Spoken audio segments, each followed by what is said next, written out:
All right, peace be to you all. Happy Sunday to you. So today I did something a little bit different. I did a hill charge day. So did about 5 miles worth of hill charges on a very steep hill. I don't know what the gradient was. I'm here in Washington, D.C. We really don't have any elevation. So, it's not like training in Colorado or Utah. But I do the best I can in a level that's like, I think we're at sea level. But hill charges are really good because I think they build, for me anyway, they build a certain mental and spiritual toughness that I don't get from just distant jogging. Especially, we have this weird spring-like weather right now. The robins are out. I saw a groundhog in my yard, which was kind of interesting. So maybe his Puxatawny Phil got lost or something. But so it feels like spring. It's almost 60 degrees, and you look at that in contrast to some of the winter storms that are happening around this country. I think California got a winter storm, one of their very few winter storms. Of course, places like Buffalo, New York, and whatnot. But here the weather's very, very spring-like. So I got a good sweat in. I'm sweating now. But a lot of people come out and start jogging, when the weather's like this, because it's easier. It's a pleasant experience. But I try to train all year round, no matter what the weather is.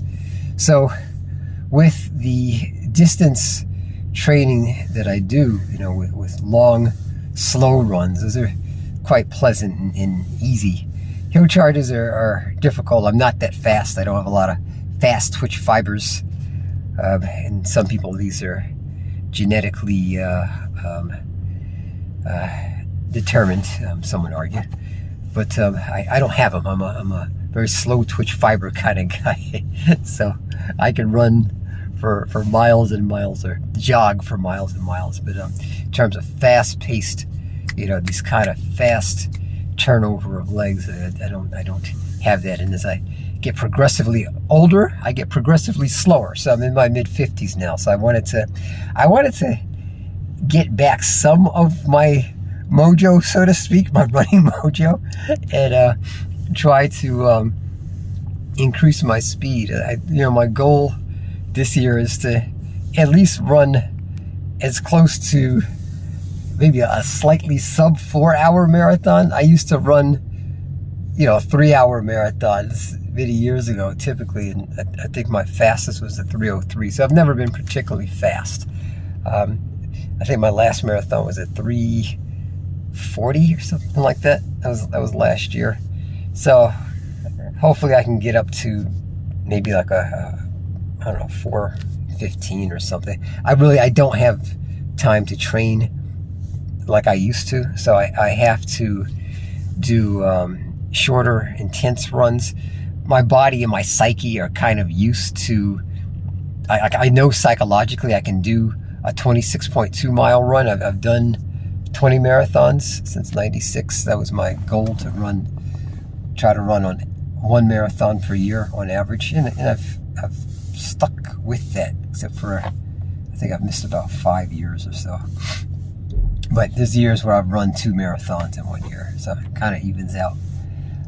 So with a new work schedule and try to do other things that I'm working on, and be that well-balanced individual. So I'm a father of 4 children. Thank God they're transitioning through young adulthood. So they're largely independent in many ways.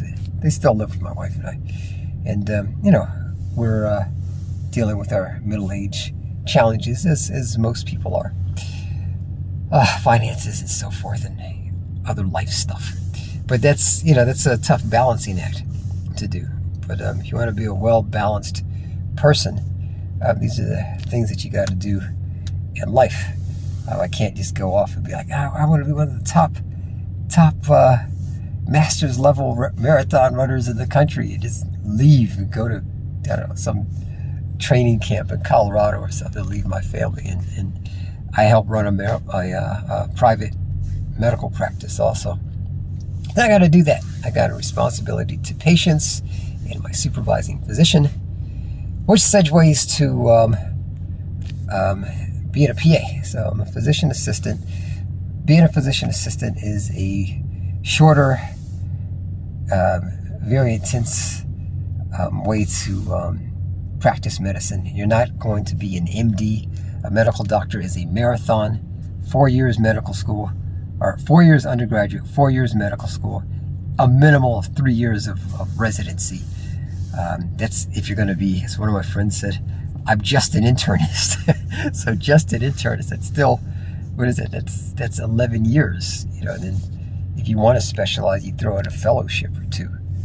Those are 2 years, you know, 1 to 2 years, depending on what you're doing. So that's a marathon versus becoming a PA, 4 years, and then a 2 years master's degree. And you can have make some money and do a lot of good, helping people, and have fun too. I've had a great 20 plus year sojourn in medicine as a PA.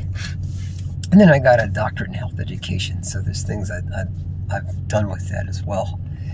All right, so guys, if you want to be a runner, a decent runner, you know, mix it up a bit, do your long runs, do hill charges, do some track workouts, which I don't like doing, but I make myself do them.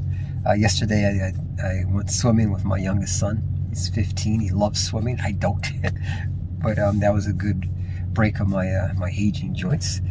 And then if you want to be a PA, you know, do what's necessary to you know, follow in that endeavor, and I'll help you along if you want some advice. If you want to, you know, run that marathon and become a medical doctor, you know, you can do that as well. You can check some good channels out. There's Dr. Andre Pineset, the study doc, if you want. And there's other people who've got better YouTube channels than mine about becoming a PA. Adana, the PA, and you know, John Belinsky, you know, he does CME for life for emergency medicine PAs. But that's it for now. If you guys want to subscribe, feel free to do so. I've got some students that have met me through my YouTube channel that are shadowing me in the private practice where I work, and that's been beneficial to both of us. So if you're interested in that, feel free to reach out to me. I'll leave my contact information in the description. All right, that's it for now. Peace. Take